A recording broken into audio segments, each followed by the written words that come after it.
ម៉ែមិនមែនជាជនជាតិចិនតទៅទៀតទេព្រោះចិនបានក្រុមពួកអាសនៈសៀមនិយាយភាសាខ្មែរជាពិសេសតាកញ្ចាស់ចិត្តស្លាប់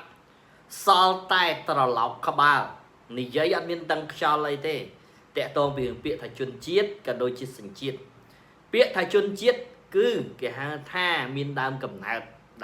នឹងបែបម៉េចហើយទទួលបានសញ្ជាតិតាកញ្ចាស់សៅរាស៊ីហេតុអ្វីមិននិយាយថា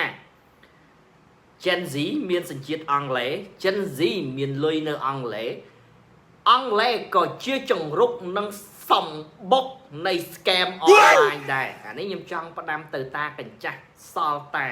រលាសៅរាស៊ីនឹងក្រុមពួកអាឆ្កែ23ក្បាល Donald Trump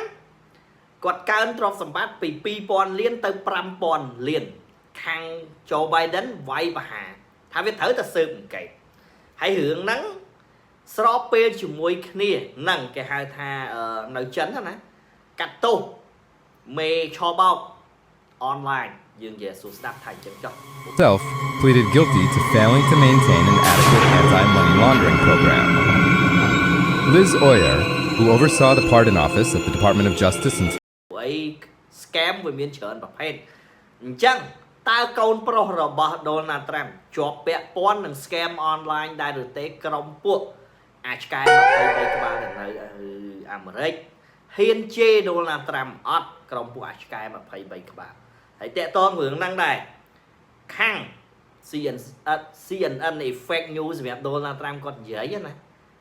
Gen Z យកលុយជាច្រើនទៅទិញឡានកម្រឬក៏ឡានថ្លៃយេស៊ូស្ដាប់ដូច Macallan ដូចពួកអាឡាន Sport ណាភាសាខ្មែរនិយាយទូទៅគេហៅឡាន Sport ឡានថ្លៃឡានកម្រណាយកទៅទិញរាប់សិបគ្រឿងទិញឡានរបស់អាមេរិកពេលដែលមុននឹងទិញមិនក៏អាមេរិកមិនស៊ើបអង្កេតតើតែលក់ហើយរឹបអស់ហើយទើបថាអញ្ចែក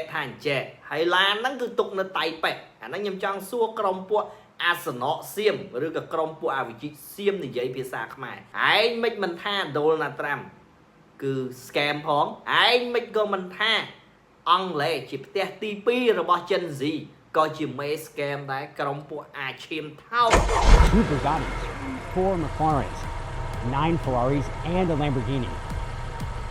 These cars are so expensive. The relationship between crypto billionaire Justin Sun and Trump family's cryptocurrency company. Now, Sun was a major supporter of World Liberty Financial back from the early days. He had cultivated these deep ties with the Trump family, but now he is suing the Trump family's flagship crypto venture for allegations of fraud. He is claiming that World Liberty's managers see the project as a golden opportunity to leverage the Trump brand to profit through fraud.